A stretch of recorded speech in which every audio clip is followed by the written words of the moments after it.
रामेश्वरानंद ब्रह्मचारी जी, शंकर मठ, आसाम से। दंडवत महाराज जी।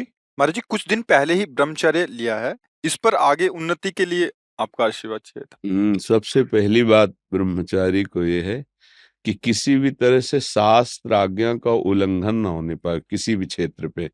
जैसे स्वाभाविक आकर्षण होता है पुरुष शरीर का स्त्री शरीर में, स्त्री शरीर का पुरुष शरीर में, और इस आकर्षण में यदि हम नजदीकीपन बनाए तो हम ब्रह्मचारी नहीं रह सकते हैं। जैसे किसी किसी के अन्य भी आकर्षण है, तो हमको अपनी मनोवृत्ति को देखना चाहिए कि काम संबंधी आकर्षण किधर है और उस दिशा से बचना चाहिए। क्योंकि ब्रह्मचर्य एक ऐसी अमोघ वस्तु है कि जो चिंतन मात्र से भी नष्ट हो सकती है। क्रिया प्रक्रिया संग ये तो आगे की बात हो गई। जैसे हम गाढ़ काम चिंतन में हो गए, हमारे अंदर एक मनोवाह नाड़ी है, वो नाड़ी मथानी समझिए। जैसे दूध को जमा कर दही किया गया और दही का जब मंथन किया गया तो उससे मक्खन घी निकलता है। ऐसे पूरे शरीर में, इस पांच भौतिक देह में कहीं भी देख लो, जैसे पित्त की थैली है और ऐसे ऐसे कहीं वीर की थैली नहीं है।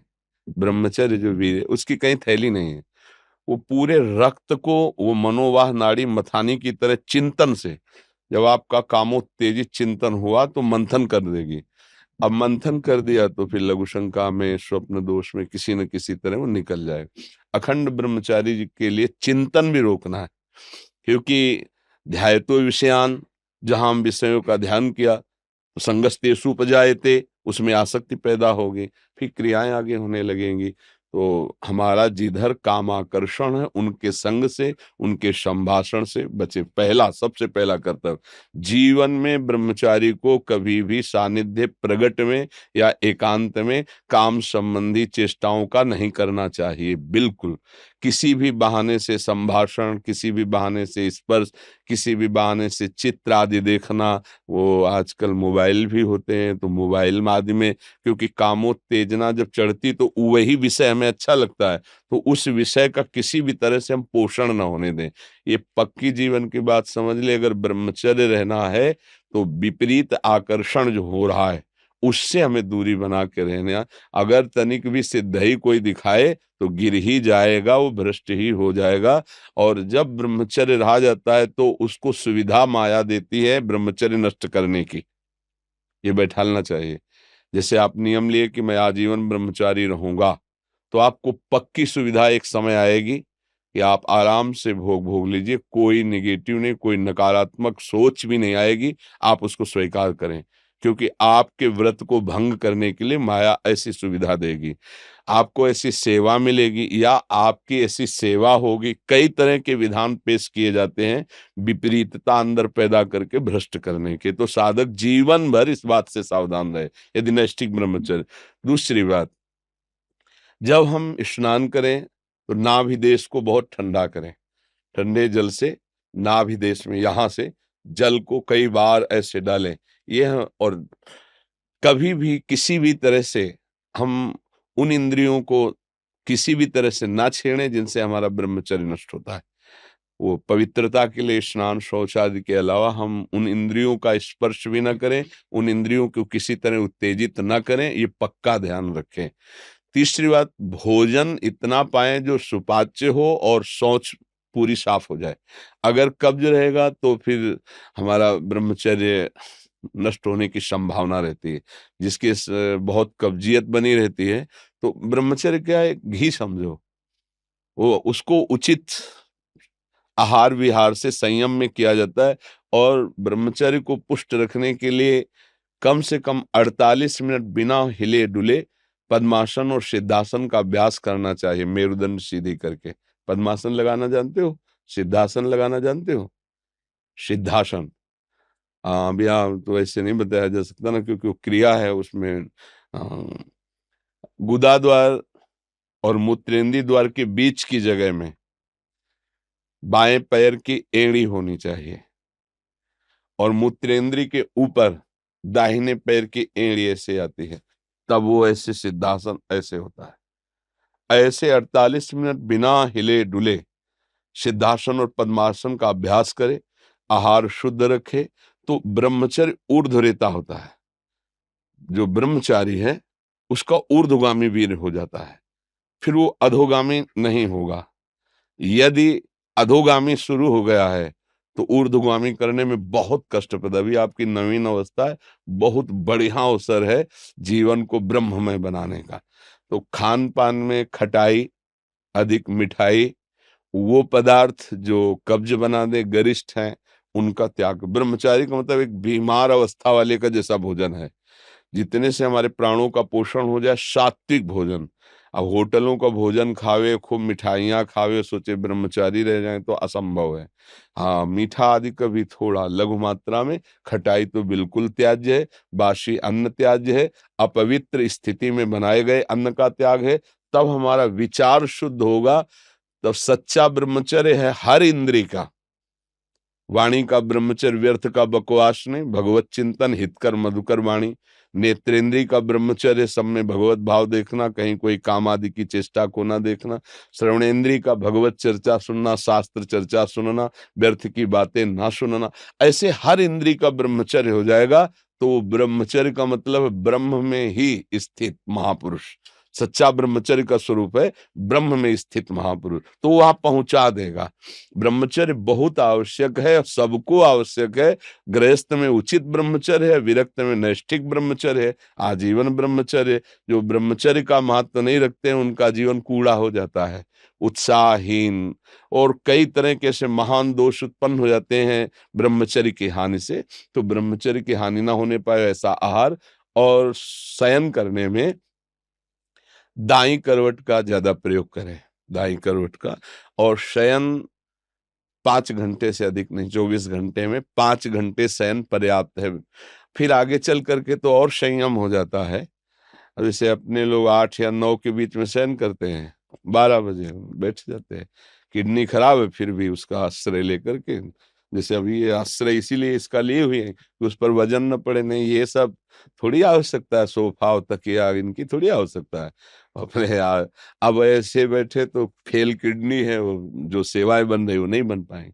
तो हर समय जब आप बैठे तो मेरुदंड सीधा, इसका ध्यान रखें, आगे नासाग्र दृष्टि रखें और सावधानी से शयन करें। शयन करते समय बड़ा खतरा है।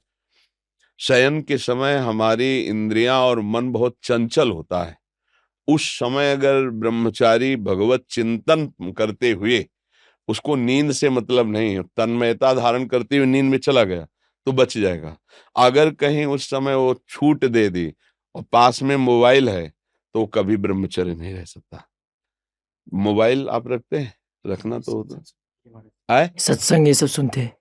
हाँ, सत्संग सुनते पर है बहुत खतरा पास में रहने पर। क्योंकि देखो, जो शास्त्रीय पद्धति है, गोस्वामी जी कह रहे हैं, तुलसीदास जी, जो चाहे आपन कल्याणा, सुजस सुमति शुभ गति शुभ नाना, सो पर नारी लीलार गोसाई, तजो चौथी के चंद्र की नाई। जैसे चौथ के चंद्रमा को देखने के लिए कलंक बताया जाता है, ऐसे बोले माताओं बहनों की तरफ एक एकाकार दृष्टि करके देखोगे तो तुम्हारे अंदर दोष उत्पन्न हो जाएगा। महापुरुषों ने जो कहा है कि अगर शुभ गति चाहिए, शुभ कल्याण चाहिए, तो इनके चरणों की तरफ देखो। भाव तुम्हारा शुद्ध रहेगा, बात करनी तो ऐसे बात कर लो।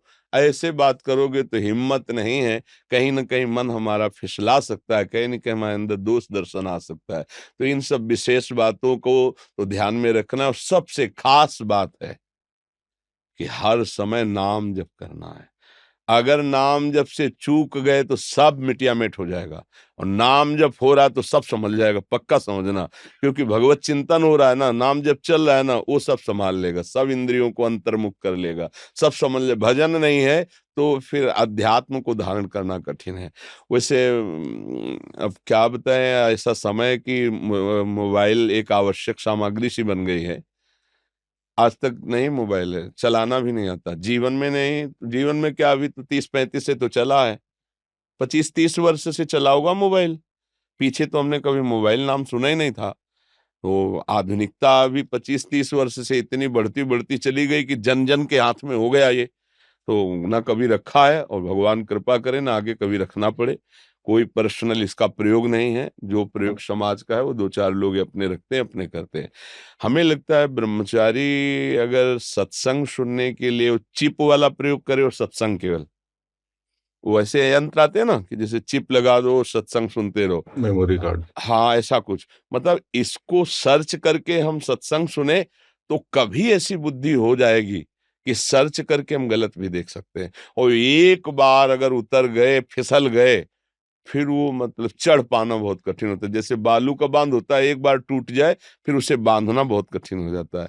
तो हमारी प्रार्थना है कि अगर आप मोबाइल रहित जीवन व्यतीत कर सके तो अच्छी बात है। वास्तविक जब हम प्राणों को समर्पित करके निकले तो मोबाइल क्या चीज है। अगर सत्संग आपको सुनना है तो आप किसी भी भाई से मिलते तो है ही, मिल समाज है तो वो यूट्यूब से आपके सत्संग को भर देगा, आप उसको सुन लिया, फिर आप नवीन भरवा लीजिए। यंत्र रखिए, पर मन को संभालने के लिए अगर ये कहीं भूल से ऐसा कुछ हो गया तो फिर बहुत ही, तो हमें लगता है साधक को तो सावधान रहना चाहिए। दिन भर तो शांति हो, जब शाम के शयन करने जाए और मोबाइल पास है तो मुझे लगता है खतरा पास रखा हुआ है साधक के पास। इसीलिए किसी साधक के पास नहीं मिलेगा, जिनको सेवाएं हैं उनके पास है, और उनको भी चाहे वो बूढ़ा हो चाहे बड़ा हो, कभी भी किसी भी क्षण चेक किया जा सकता है, हमारे यहाँ का सिद्धांत है। तो सबकी जांच है, इसके ऐसा नहीं कि तुम मनमानी जो कुछ चाहो सो कर सको, और भगवान की कृपा से उन्हीं को दिया गया है जिनकी कसौटी में कस करके जो पास हैं। तो मुझे लगता है बच्चा, अभी तुम नवीन बच्चे हो, मोबाइल का संग त्यागो, फिर आगे बढ़ो तो बहुत अच्छे महात्मा बन जाओगे, क्योंकि अभी नवीन अवस्था है ना। हाँ, जगत का कल्याण करने वाले बन जाओगे। सतरति सतरति सा लोकांत तारे, बहुत आनंद आएगा, बहुत आनंद। थोड़ा 10-20 वर्ष ब्रह्मचर्य रहो, फिर आप देखो कैसा आनंद आता है। कोई भी सर्दी गर्मी बरसात मान अपमान दुख सुख छू नहीं पाता। हर कष्ट को सहने की सामर्थ ब्रह्मचारी के अंदर होती है।